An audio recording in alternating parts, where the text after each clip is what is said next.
امام شافعی رحمۃ اللہ علیہ امام ابو حنیفہ کے شاگرد ہیں، امام محمد سے پڑھے ہیں۔ اور امام محمد کون ہے؟ جس کی ابھی داڑھی نہیں آئی تھی، امام صاحب سے پڑھنے کے لیے بچہ آیا، عرب زبان کا تھا، تو امام صاحب نے دل میں سوچا کہ چھوٹے بچے کو اپنے قریب بیٹھ کے پڑھاؤں، اس سے بہتر ہے اسے چھٹی دے دو، اسے کو بیٹا بعد میں آنا۔ ڈائریکٹ اس کا دل نہیں توڑ سکتے تھے کہ اڑ جا میں تجھے نہیں پڑھاتا، لیکن بچے کو قریب بٹھاتے ہوئے اچھا نہیں لگتا تھا انہیں، تو اسے کہا بیٹا میں حفظ قرآن پسند کرتا ہوں، پہلے حافظ بنو پھر میرے پاس آنا۔ یہ جمعے کے دن کی بات تھی، اگلے جمعے امام محمد پھر آ گئے، تو کہا بیٹا میں نے آپ کو کہا نہیں تھا کہ حفظ کر کے آنا، ایسے میں علم حدیث کی کتاب میں آپ کو داخل نہیں کر سکتا۔ انہوں نے کہا حضرت الحمدللہ ایک ہفتے میں نے قرآن حفظ کر لیا، آپ مجھ سے پوچھ سکتے ہیں۔ یہ بندہ امام ابو حنیفہ کا شاگرد ہے اور فقہ حنفی کا مدون ہے۔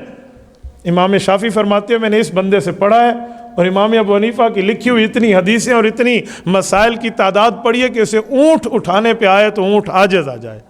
حفظت عن محمد وقر بعیر۔ امام مالک رحمۃ اللہ تعالیٰ علیہ فرماتے ہیں مجھے بہت شوق تھا امام ابو حنیفہ سے ملنا، عمر میں چھوٹے ہیں لیکن امام ابو حنیفہ کا درجہ امام صاحب اور امام مالک کی ملاقات ثابت ہے۔ امام صاحب مدینہ منورہ میں تھے تو امام مالک ملاقات کے لیے ملے، اور امام ابو حنیفہ سے علمی مذاق چیک کرتے ہوئے کہ یار اس بندے کی بڑی تعریف سنی ہے، بڑے بڑے صحابہ سے اس نے پڑھا ہے، ذرا دیکھیں یہ کس حد تک ماہر ہے۔ تو امام مالک نے پوچھا انت من عین، آپ کے شہر کا کیا نام ہے؟ تو امام ابو حنیفہ نے بڑی متانت سے جواب دیا انا من اہل الکوفہ، میں عراق کے شہر کوفہ کا رہنے والا ہوں۔ اور آپ کو پتہ ہے نا کوفہ میں قاتلین حسین کی وجہ سے بدنام ہے کوفہ، وہ چاند بے ایمان یہاں رہتے تھے، اب چاند کی وجہ سے پورا شہر بدنام ہو گیا، لیکن ہونا تو ایسے نہیں چاہیے۔ تو امام مالک نے کہا اچھا کوفی لا یوفی، وہاں کوفے کے ہو جس کے بارے میں مشہور ہے کہ وہاں وفائیں نہیں ہیں۔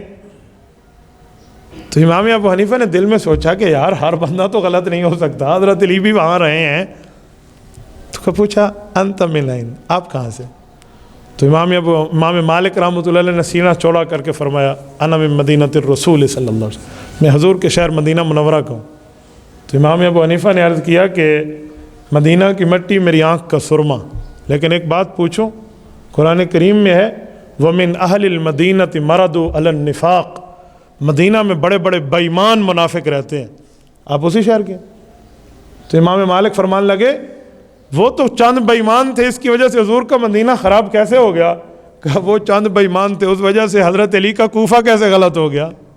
تو امام مالک نے گلے ملے اور امام صاحب نے فرمایا لو کلمک فی ہذہ الساریۃ ان یجعلھا ذہبا لقام بحجتہ، میں تو انہیں دیکھنے آیا تھا، آج یقین ہو گیا ہے اگر یہ لکڑی کے ستون کے بارے میں دعویٰ کر دینا یہ لکڑی کا نہیں ہے سونے کا ہے تو دلیل دینے میں یہ پابند ہے، اور یہ دلیل دے کے اس کو سونا ثابت کر کے دکھا دے گا۔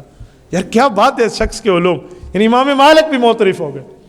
امام احمد بن حنبل جو امام بخاری کے استاذ ہیں وہ فرماتے ہیں میری زندگی کی خواہش تھی اے کاش میں امام ابو حنیفہ سے ملوں، لیکن میں نہ مل سکا، وہ بہت بعد عرصے بعد آئے ہیں۔ تو کہا ہوا من العلم والزہد والتقوی وإثار دار الآخرہ بمحل لا یدرک ممن احد قبلہ، کہ امام ابو حنیفہ علم میں، تقوی میں، ورع میں، للہیت میں، اللہ کے ڈر میں اس حد تک پہنچے تھے کہ بعد والوں میں کوئی بندہ اس کا مقابلہ نہیں کر سکتا۔ امام اعظم ابو حنیفہ رحمۃ اللہ تعالیٰ علیہ نے بڑے بڑے علوم متوجہ کیے، پڑھ لیا، اس کے بعد 40 آدمی کی کمیٹی بنائی۔ 40 کون؟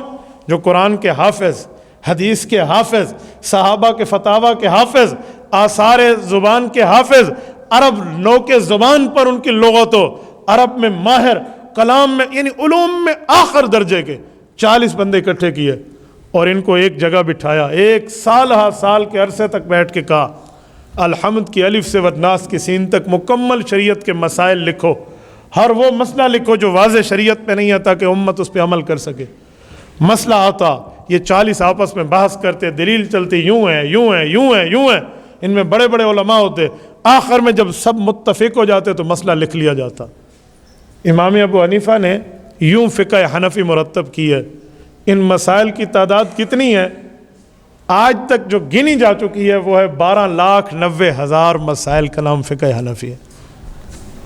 فقہ کا معنی ہوتا ہے شریعت کا قانونی مسئلہ، یہ قانونی آئینی طریقے سے ہے، تو اسے قانونی طور پہ امام صاحب نے بیٹھ کے دفعات لکھی ہیں، اور ان کی جو مین دفعات ہے وہ 1,00,000 دفعے ہے، اس کے ساتھ نیچے پھر اس کے ذیلی دفعات ہیں، اوپر قانون ہوتے ہیں، نیچے اس کے آرٹیکل میں ترامیم اور جو ہم معاملات چلاتے ہیں، قانون کے طالب علم میں سے بہت اچھی طرح سمجھتے ہیں۔ تو یہ امام صاحب کے کارنامے ہیں، اور پھر اتنے زبردست طریقے پر دنیا میں وقت گزارا ہے۔ تاجر تھے، کبھی کسی سے مانگا نہیں، تجارت کرتے تھے، اور تجارت بھی ایک ٹائم تک۔ ایک دن عصر کی نماز سے پہلے دکان بند کر لی، کسی نے کہا وجہ، اس زمانے میں لائٹس نہیں ہوتی تھی کہ انرجی سیور اور لائٹ ہو رات کو، کہا کہ یار اب بادل آ گئے ہیں، آسمان پہ اندھیرا چھا گیا ہے، کہیں کوئی بندہ آئے اور اعلیٰ اور ردی کپڑے میں فرق نہ کر پائے تو میں حرام نہیں کمانا چاہتا، کل کریں گے۔ کسی کو قرضہ دیتے نا، اور اس قرضے والے سے ایک ٹیڈی کا بھی فائدہ حاصل نہیں کرتے تھے۔ آج کل لوگ قرضہ دے کر جو فائدہ حاصل کرتے ہیں یہ سود ہے، تو وہ قرضہ دے کر فائدہ حاصل نہیں کرتے، حتیٰ کہ اس کے گھر اگر قرضے کی وصولی کے لیے امام صاحب یا ان کا شاگرد جاتا ہے نا، اس گھر کے دروازے کے سائے میں، اس کے دیوار کے سائے میں بھی نہ ٹھہرتے کہ کہیں یہ فائدہ لینے کے زمرے میں نہ آ جائے۔ تبارك الذي نزل الفرقان على عبده ليكون للعالمين نذيرا